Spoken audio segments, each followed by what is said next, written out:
Welcome to In Good Taste. I'm Mike Traynor. Going to the LCBO can be a little intimidating. When you're trying to buy a new wine, you have to know what the labels say and how to read them. There are really a couple basic rules that you need to know. First off, the old world being essentially Europe, so France and Italy and Spain and Germany, they generally name the wines after the region in which they're grown. For example, Bordeaux is a region in France. Burgundy is a region in France. Champagne is also a region in France.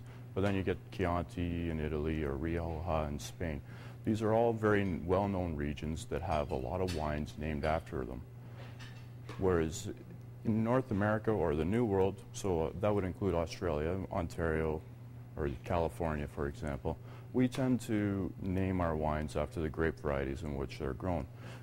We don't have the 1,000-year tradition that they do in Europe, so we've taken the grape varieties that they have in their regions, so say Pinot Noir from Burgundy, or Chardonnay from Burgundy, or Merlot or Cabernet Sauvignon. These are all grape varieties that are grown in Europe that we've brought and transplanted to our regions.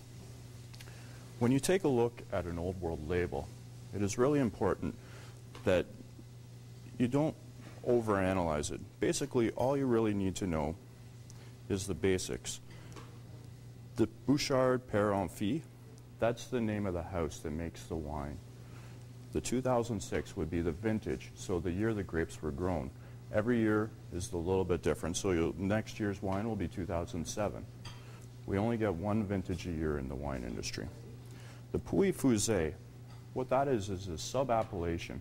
It gets a little bit complicated when you look at the European vines and wines, but that's okay. It takes time. It's good to experiment. And also, a very important thing to recognize is the 13.5% alcohol. The alcohol really will impact your experience and your enjoyment from the wine and how it pairs with foods and quite a number of different things. So, as I mentioned before, when you look at New World wines, we name them after the grape varieties. So Chardonnay is the grape variety. It's a variety from Burgundy and France that we've brought to the New World to plant. We also label with the vintage, so 2006, and the alcohol. It has to be that by law, these things have to be on the bottle. Now, something you should always look for when you're looking at Ontario wines is that it says VQA. That means that 100% of the grapes grown in this bottle come from Ontario. If it says product or seller in Canada, that means that there could be as little as 10% of native grape varieties or natively grown grapes in that bottle of wine. The rest could come from offshore. So make sure you have VQA, support your Canadian farmer. As a very general guideline, the bottle shape can tell you a lot about the wine. A hock, for instance, generally tends to be a light aromatic type of wine, very easy to drink, and generally always a white wine.